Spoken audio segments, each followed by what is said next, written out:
الحمد لله نحمده ونستعينه ونستهديه ونتوب إليه ونعوذ بالله من شرور أنفسنا ومن سيئات أعمالنا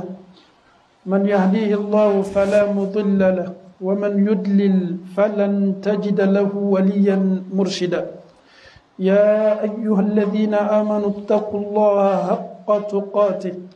ولا تموتن إلا وأنتم مسلمون يا أيها الناس اتقوا ربكم الذي خلقكم من نفس واحدة وخلق منها زوجها وبث منهما رجالا كثيرا ونساء واتقوا الله الذي تساءلون به والأرحام إن الله كان عليكم رقيبا يا أيها الذين آمنوا اتقوا الله وقولوا قولا سديدا يصلح لكم أعمالكم ويغفر لكم ذنوبكم ومن يطع الله ورسوله فقد فاز فوزا عظيما إن أصدق الحديث كتاب الله عز وجل وخير الهدي هدي محمد صلى الله عليه وسلم وشر الأمور محدثاتها وكل محدثة بدعة وكل بدعة ضلالة وكل ضلالة في النار الحمد لله رب العالمين أيها الآباء وأيتها الأمهات أمي ألو تالفو كألو تالكن مالو أكسي أناك فنسريا أناك قرطة أناك كلنيا أمي ألو تالفو من سامي مي أيركم وسا man sa min daninta a ka danfena man sa min bɛ ko kɛ ko min k'a diya tumana min k'a diya waati mun k'a diya a tɛ jaraki a tɛ kun jɔn yɛrɛ la k'a jaraki ka da kan ala de bɛ ko kɛ a yɛrɛ fana tɛ nimisa ka baara kɛ n'u kɔfɛ mansa minnu yɛrɛlabaya kɔnima ale la a bɛ fɔ a ma ko yɛrɛlabaya mansa mun na ka da kan ale de ye danni kɛ o kosɔn ni maa maa ye yɛrɛlabaya ta diɲɛ nin na i bɛ kɛ alaw taala jugu ye ka da kan i ye birifani biri yɛrɛ kan eni mun kɛli tun man kan an bɛ ala fo fonisere mansa don ale le b'a to an bɛ fɔɲɔ sama ale le bɛ kɛnɛya d'a ma ale le sɔnna ka an la ka fɔ misiri la yan bi n'o tɛ n'a tun diyala alaw taala ye a tun bɛ ko dɔ don an kelen kelennan bɛɛ senkɔrɔ min tun bɛ kɛ sababu ye k'an bali ka na jumaseli yɔrɔ an b'a fɔ sanga ni waati bɛɛ ka tila k'a ɲin'a fɛ nɛɛma ani kisi dafani a y'o suulu danfɛnw ka mandi ka muhamad sallallahu alaihi wasallam alaw taala ma cɛmi ɲɔgɔnda a tɛna ɲɔgɔnna dana a ka fisa ni ala ka danfɛn bɛɛ ye alaw taala ye kɔrɔta d'a ma a ma ɲɔgɔnna di danfɛn foyi ma a y'a kɔrɔta a kumakan na a y'a kɔrɔta a dusukun na a y'a kɔrɔta a ka filɛliya la a y'a kɔrɔta a nɛnkun na a y'a kɔrɔta a ka mɛnitolo la alaw taala ye nin fisamantiyaba k'a ye kisi ani nɛɛma ɲuman a n'a ka so dungo bɛɛ a n'a jɛɲɔgɔn senimaw sahabaw ka alaw taala diɲɛ ka kisi sulu nin bɛɛ kan an bɛ ala fana dali maa minnu bɛna ninnu ka taasila ɲuman ta ka baara la ka alaw taala diɲɛ ka nin kisi fana sulu an fana ka ala mun kɛla an faw ani an baw khutuba min bɛ an bolo bi hakililajigi belebele don kira sallallahu alaihi wasallam a ka sahaba belebele dɔ bɛ ko abdullahi ibn mas'ud radiyallahu anhu a bɛ nin hadisa lakali a ko akhiru rajul yakhruju min annar wa yadkhulu aljanna alaw taala ka jɔn laban ni jahanama kɔnɔdenw bɛɛ donna jahanama kɔnɔ kititigɛ bɛɛ banna danfɛn foyi tɛ kiyama kɛnɛ kan ko a bɛɛ banna minnu ka kan ka taa jahanama olu t'a la minnu ka kan ka taa arijinɛ kɔnɔ olu t'a la alaw taala bɛ na ni sagajigi belebele dɔ ye k'a bila arijinɛ ni jahanama ni ɲɔgɔn cɛ ka sagajigi ni kana tigɛ arijinɛ kɔnɔdenw b'a ye jahanama kɔnɔdenw b'a ye nin bɛ kana tigɛ ka bɛn mun ma k'a yɛrɛ ka arijinɛ kɔnɔdenw na ani jahanama kɔnɔdenw ko kiyama kɛnɛ ka arijinɛ ni jahanama kɔnɔ saya tɛ yen komi ala yɛrɛ b'a fɔ an ye suratul a'la la la yamutu fiha wala yahya k'i to jahanama kɔnɔ i tɛ sa dɛ hali n'a sɔrɔ i bɛ kan ka jangata i tɛ sa jahanama kɔnɔ i tɛ ɲɛnamaya ɲuman yɛrɛ kɛ i fana tɛ sa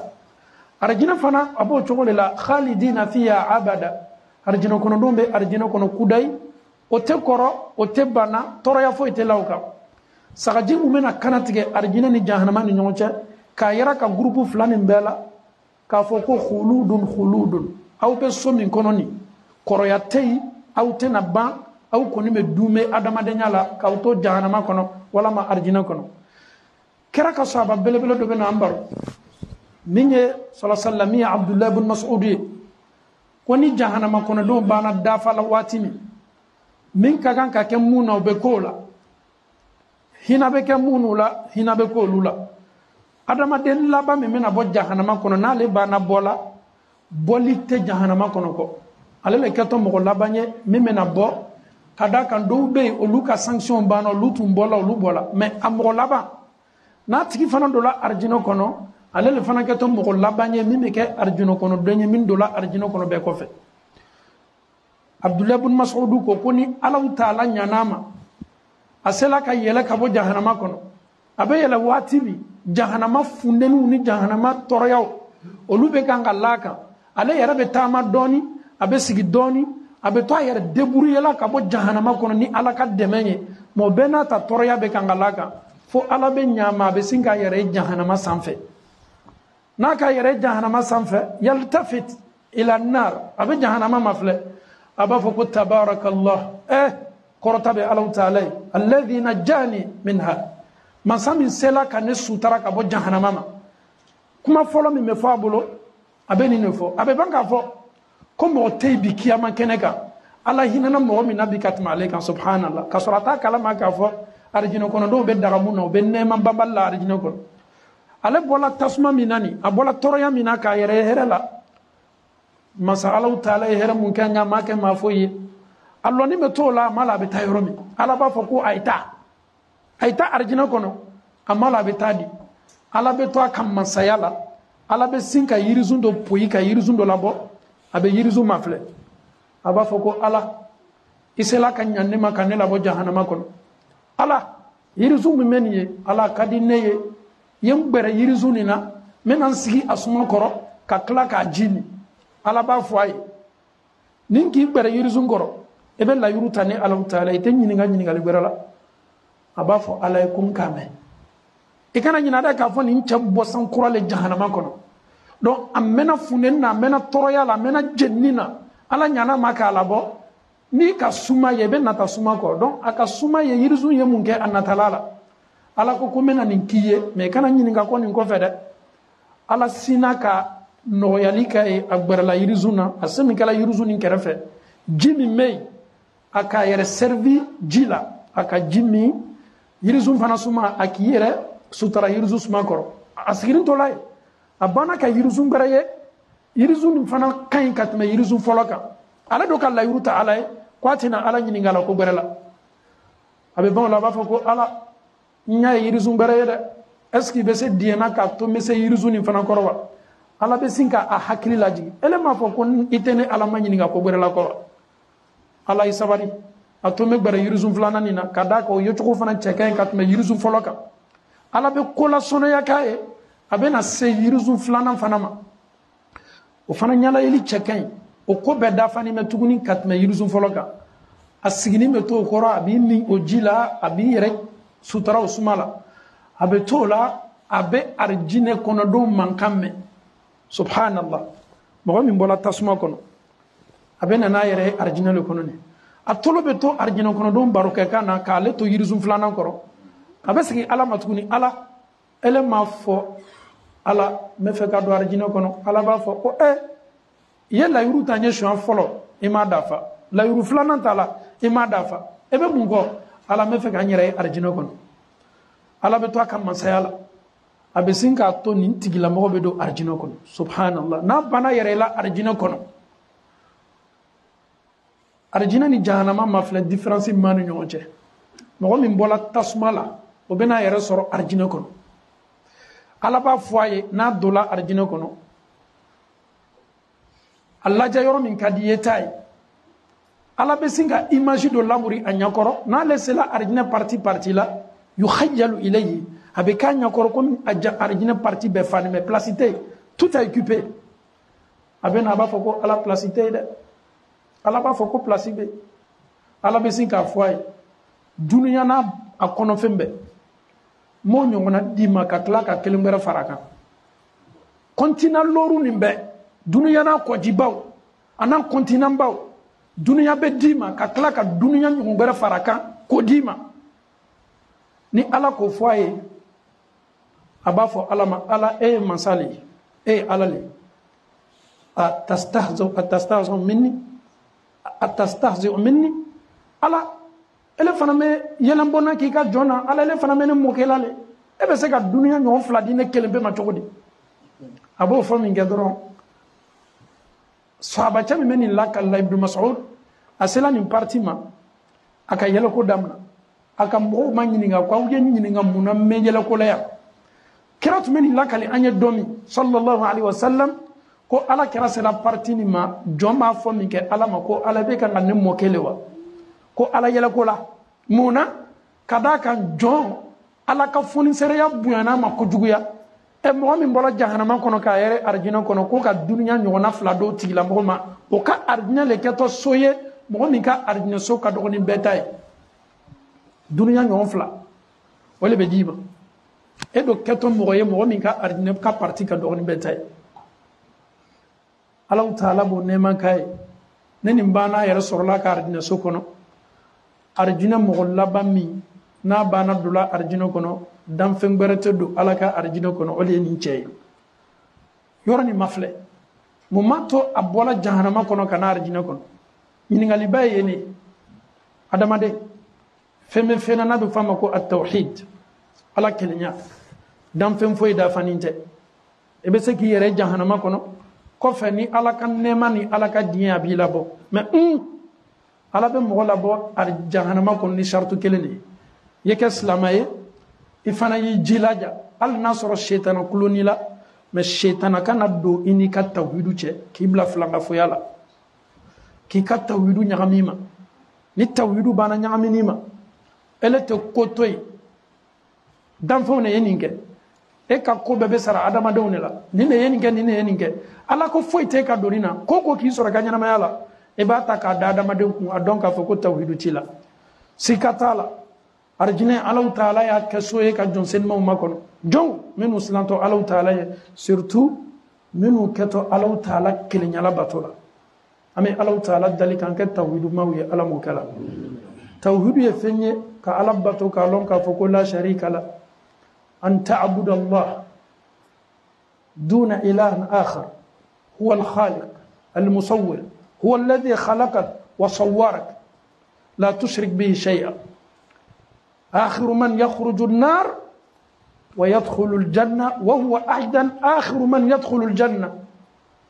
كما روى ابن مسعود في حديثه الطويل ندعو الله أن يجعلنا ضمن الذين يستمعون القول فيتبعون أحسنه أقول ما تسمعون واستغفر الله لي ولكم ولسائر المسلمين من كل ذنب فاستغفروه إنه هو الغفور الرحيم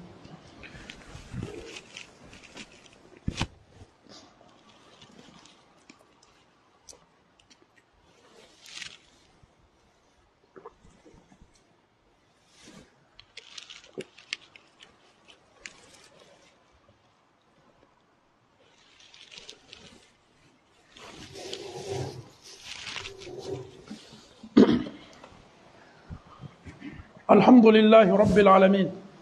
Alhamdulillah wa kafa. Chers parents, chers frères et sœurs en Allah, nous sommes devant la porte de l'enfer. Le prophète sallallahu alayhi wa sallam nous a parlé dans son hadith, la dernière personne qui sortira de l'enfer, qui sera aussi la dernière personne qui rentrera au paradis. Quelle est cette personne? Un disciple du prophète qui s'appelle Abdullah ibn Mas'ud nous relate cet hadith-là. Et dit le prophète nous dit sallallahu alayhi wa sallam, la dernière personne qui sortira de l'enfer, avec l'aide d'Allah subhanahu wa ta'ala, il va se voir devant l'enfer,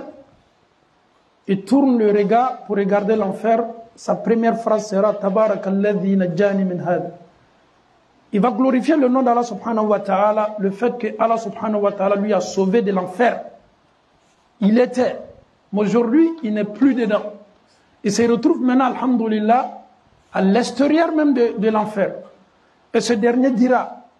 il dit, alhamdulillah, aujourd'hui, je suis la meilleure personne d'Allah subhanahu wa ta'ala. Faveur que Allah subhanahu wa ta'ala m'a fait, et Allah n'a jamais fait ce faveur-là à qui que ce soit. Et pourtant, il oublie qu'il y a des gens déjà au paradis par la grâce d'Allah subhanahu wa ta'ala. Et ce dernier, il est là, il est étonné, dépaysé, il ne sait pas où se diriger. Allah lui dira, va au paradis.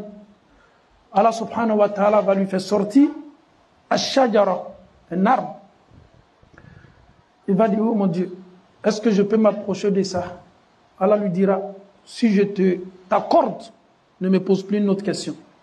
Par la permission d'Allah subhanahu wa ta'ala, il va se retrouver à côté de cet arbre-là, il va s'asseoir, il va se servir de l'eau, et après il verra encore une autre. Il va encore reformuler la même demande. Allah va lui rappeler, mais tu m'as dit que tu ne vas plus me demander. Allah subhanahu wa ta'ala va lui faciliter. Et après, étant là-bas, il va commencer à attendre maintenant le bruit des habitants du paradis. Il dira, ah, je vais me voir avec ceux-là au paradis. Allah subhanahu wa ta'ala va lui faciliter. Il va se retrouver, il va se voir parmi les habitants du paradis. Il est là, il ne sait pas où se diriger. Allah lui dira, choisis une place pour toi au paradis. Il va chercher, il va chercher, il va chercher. Il dira, oh mon Dieu, tout est rempli. Allah lui dira, ta place est là. Mais le paradis ne peut pas être rempli. Mais lorsqu'il va regarder les gens sont occupés, tout le monde est chez lui. Chez lui, il n'y a plus de place. Allah lui dira, je te donne ce monde-là avec un autre exemple. Ça sera la personne qui aura le plus moins degré du paradis que tous les autres. 2 fois le monde, Allah lui donnera au paradis. Imaginons ta maison, si tu as 2 ou 3, 4 chambres, et tu ne pourras même pas occuper toutes les autres chambres. Tu vas dormir seulement que dans une chambre, et les autres chambres là sont vides. Mais imaginons au paradis, quelqu'un qui a ce monde-là 2 fois. Lorsque souvent Allah nous parle, le prophète nous parle dans la liste, il faut avoir la foi. Pour y croire, sinon c'est difficile à imaginer. Chers parents, chers frères et sœurs en Allah, et pourquoi ce dernier est quitté de l'autre côté, il s'est retrouvé là-bas? Parce qu'il avait at-tawhid, l'unicité de Dieu. Il disait Allah, il laissait à cause de Dieu, il pratiquait à cause d'Allah subhanahu wa ta'ala. Tout ce qui arrivait dans sa vie, il disait toujours inna lillahi wa inna ilayhi raji'un. Lorsque vous avez at-tawhid avec vous, certes, Allah subhanahu wa ta'ala vous sauvera. Et Allah nous dit, le prophète aussi nous dit, lorsque nous avons un grain de misqala habbatin min al-iman, lorsque nous avons un peu de grain de la foi et tawhid, même si tu te retrouves au milieu des habitants de l'enfer, un jour viendra, tu sortiras. Le prophète te dit ça. Que Allah subhanahu wa ta'ala fasse de nous des musulmans pieux, des musulmans sincères. Amen. Allah ta'ala dalika anges la manimo et Allah mokala. Juma temeni antunye la dilikan di andeuma. Vacances benini kaba. Vacances ben akhidan. Alhamdulillah. Les enfants, vous êtes ici aujourd'hui. Yeben hir fandak mit ons. Inch'Allah, miskin tu es man, le tu es week. Inch'Allah, allez gedan. Vous allez reprendre le school. Attention. Qu'est-ce que vous avez appris? Qu'est-ce que vous allez dire à l'école? Demse ni vacances bana. Ni beta école sola. Et ni mentalité kura le kangata. Mentalité kura. Afola yemouye. Ni tala école sola le respect. Mime ande on sega tubabula. Ni dem bana kala kolobali école sola ko bebado demte karanako. Ça c'est clair et net. Lorsque l'ERARS parle, tu dois fermer. Achekadu wati beko école so idembe kana luma. Wallahi oteba idema de deni comportement djugu me bo luma ano le beta école sola. Si l'enfant n'est pas éduqué, l'école va toujours rejeter l'enfant. Et si un enfant est rejeté dans la société, ça devient un danger. Ni demma karan ko borata la de am islami ya bokoy am mi nan don fait le respect. Comme on le dit en flamand, même si on ne parle pas bien, you must respecter le respect. Tu respectes tes parents, tu respectes aussi l'école. Tu respectes aussi le maître en classe. Ambebe nyongo ya idden tolo bela na tala école sola be binki le era la luma na ka école sola kana fi be plein de abola na luma le anyan don karabonyala karama mo ka anga bonyanyami. Un enfant qui est respecté dans la société, c'est très important. Mais un enfant qui n'est pas respecté, c'est pas bon. Oyel la lilinga folo ya mini ando ma flana. Amemi fo ando nyene. Quelqu'un army dit it's very dangerous. À cause de ça, on doit aussi se la karange. Ameta jamana dola ka farafindon ye obe barabaw occupé là. Mais aujourd'hui, on doit se la ka université là. En chite kumaka, à ma côté. Mais on est nana tubabule an kana falbarake, mais ni on doit faralanka ka falbarake. Malia le boede. Pas op mes téléphones. Ni kalandam nana, parents y demson y a téléphone surveillé. Ando chite kalana bi. Kadam na ne yere makata se bema, am bedde uno. Téléphone mero bema kosa. Faw nyamala, baw nyamala. Et ko fe beta foko tubabu racisme le boy, wallahi racisme te. Anya dam na bona. Téléphone me dit dew ma lerim na nyalo. Abem no la lerim na nyalo. Dès que les enfants ne sont plus concentrés à l'école. Aujourd'hui, la rentrée, on est content. Les enfants sont bien habillés. C'est la rentrée. Ce n'est pas ça le but. La rentrée, qu'est-ce que l'enfant va aller faire à l'école? La rentrée, là. Il est temps aujourd'hui, il est temps aujourd'hui, Jamanobe, Jamana, Tubabulea. Donc, mais quel doctorat ou médecin belebele mais communauté anta mafle communauté kabode mo keme yiri kawdo ante do mafle don bakela possibilité ama côté muso taye munye ware mi modi doro o lumma ko be warle la ware be dile ka blay ka den ka école surveillale na beta université la watimi anyan jija ka méthode changer. Min fana zugu yani be don kan bimbona chaw ni muso ka bembalia don be bara traumatisé chebe kanga muso ni don nyakoro muso be kanga furucha ni don nyakoro mais an kani me ka éducation ni mandi den numa ko beta na école la ko concentré to école do be don ya ko laje kata ye demra traumatisé ka ben parent fla joguma e abe foko do nya sirinya sigi den yo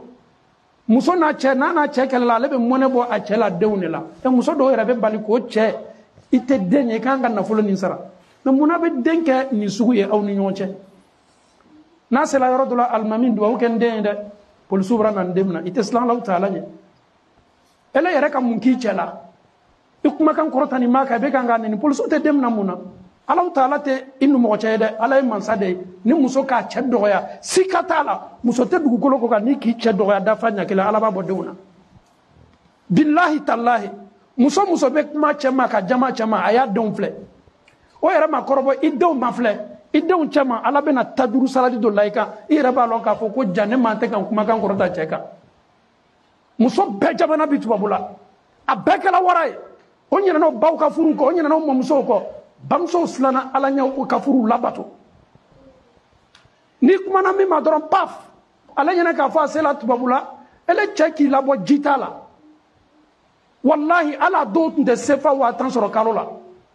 chako bele ka balma to ka abalma muso to kita kilana ina ne yafuru le labato ele mana tunkana ka fo ina na kubarala ina ne yafuru le la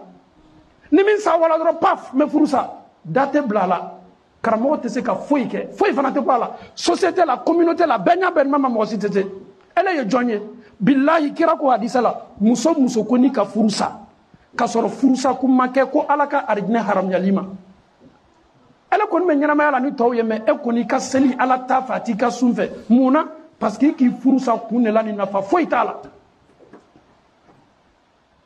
mo mi ma ka furusa mo ko be don ka education na chado fana me olute sina ala taala nye wallahi na folo ko son education de didewma ale ka buno dro ole na folo ma ko te dewna ale be aka ville joro amuna ale be kanga lumi lo farafino le ka bo alema ka fu lo nye den wardo épargner ana muso te kele kala fo la fo denga wari ele cheto ite sabari ite dem fana ma fla man mayimna an ko kwan dew nya me an ta yere fana laje na folo le kadi e ma ko te fo ila ali ki dew la wuli ka selima ko tala ki dew la na mandarasa la muso chama me amolu fo olu le bo don ta kana mandarasa la parce que chedo bo ma pre amena ni ne mandarasa la muna muso ba do ni den chena be chanle ma mbalma muso ni de mandarasa la de chele ale be se ka muso ta fo nani ijija ye jore do ka ko la de donc nina keneme bi kan denw tiɲɛ an bɛ min fɔ denmisɛnw ye sabari o ye an kunna wolo tunkan na n'an denw yela an bɛ sa wa an m'a fɔ bɛɛ ɲinɛ an m'a fɔ n ko ballon jeu tɛ juguman ye dɛ mais mandarasa an y'an denw bila a la den bɛ football la a tɛ se la ka fatiya karamaloya ka bɔ dɛ an ye nin fɔ ka tila k'a fɔ depuis 2012 fo sisan an den caman ka ballon jeu daminɛ jɔn kɛla ballon jeu la ye depuis 2012 jusqu'à aujourd'hui a caman bɛ école de foot la jɔn kɛla ballon jeu la ye karamakɛ kuranama kala duniya min nata tun bɛ o ma mafa an ye se ka silamɛya sabati an denw sɔrɔ mɛ la n'an tɛ yen don min den ninnu bɛ kɛ an ma darapo ye ninnu de bɛna duwawu k'an ye ninnu de bɛna sini ɲɛsigiw labɛn an ye mɛ n'an k'an deri de duniya la ka wari di aw la a bɛ gbɛlɛya an bɛ min ɲini an denw fɛ la rentrée min bɛ nana o ye sabari lutigiw ye sabari an y'an jija ka éducation di denw ma k'a to kalan bɛ di aw ye o mako bɛ fɛn minnu la n'a sew b'an ye an y'an jija k'a san ka d'o ma an y'an jija k'an denw k'an teri ye k'o gbɛrɛ an na sɔn o kosɔn an ka activitéw la an ye to k'o wele sɔn o ye na deri o faw bɛ taa sira minnu kan o y'a dɔn k'o ye silamadenw ye o y'a dɔn k'o ye farafinden ye ni k'a y'an denw m'a fɔla ma waati o waati ni ka furuko kuma fɔ ɲɛna k'olu tɛ farafinmuso furu la parce que an ka yira k'an denw nalen ko farafinw tɛ ni kumana min fɛ dɔrɔn e bɛ furu kɛ waati jumɛn i tɛ sabari i yɛrɛ tana ye mun ye i b'a fɔ k'e ye farafinmuso furu parce que olu hakili la olu tɛ farafin fari dɔ b'olu kan olu tɛ farafin ye he a bɛɛ ye farafinden de ye yan a faw ye farafinw de ye aw ye farafinw dɔ ye je ben black néerlandais on dit zwart je ben muslim i tɛ tubabu ye dɛ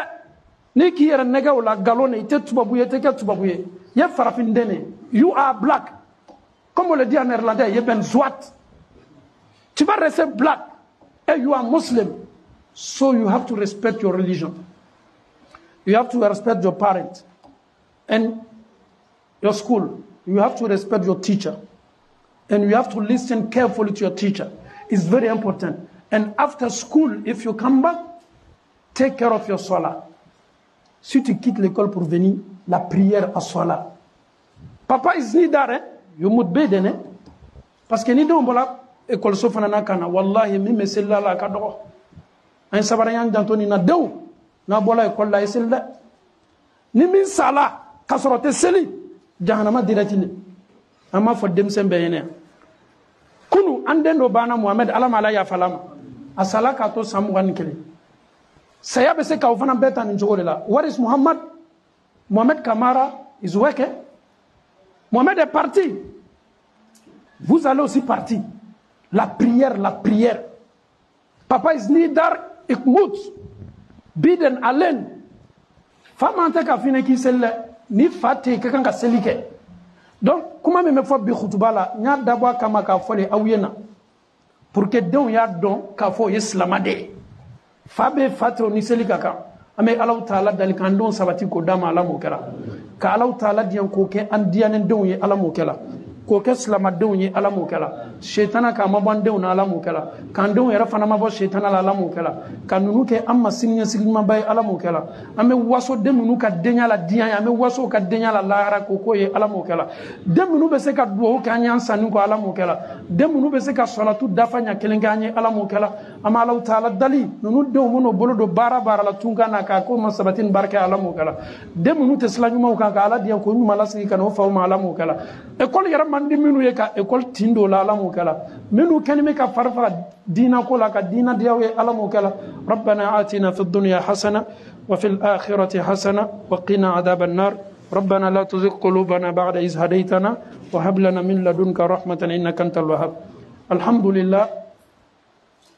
كبار يقبلون ينصروا كنوا adama de tanke nama sama beladnena andenke Muhammad Kamara kwa tala Thailand ana koroke amara vacances ke kama Alahu taala kitila akatoli la Thailand ama fo inna lillahi wa inna ilayhi raji'un ala mala ya falama ala mala hinalala ala bankuna kama ala arjina dama alhamdulillah antolo sigi fari fana na kunu ne yɛrɛ mun bɛ kan ka kuma ni aw ye ne yɛrɛ fana fa o ye latigɛ kɛ kunu su fɛ n b'a fɔ n ko inna lillahi wa inna ilayhi raji'un ama law taala dalika jinan fala la mukala kalau taala ya fa ma la mukala karjine dama law taala bula la mukala alit tanin ka faranka safiru kormo ni korobe kan kala ya fa be ma la mukala janu ye ka folo ambal macha fana Musa Touré ka fa muso fana yella tigeke Musa Kamara ka fa yella tigeke alhamdulillah anna yella tigeke fana kibariyatun silama ame Allah taala dal kala ya fa muso korba ma la mukala kala taala dia ma la mukala karjine dama la mukala nunun be sayawle abe sayabelawne fa saya den saya nasaya menika tani limanyai ka duwo ka tigi kasi de foynya ame se mun kala doron ka duwo ko ye khutuba kaya kada kan ni ala kira lo yoro sallallahu alaihi wasallam khutuba duwo fana tebe amma jigi ka fa duwo sinma mun kala ka be ne maso ma la mukala qumu ila as-salat yarhamkumullah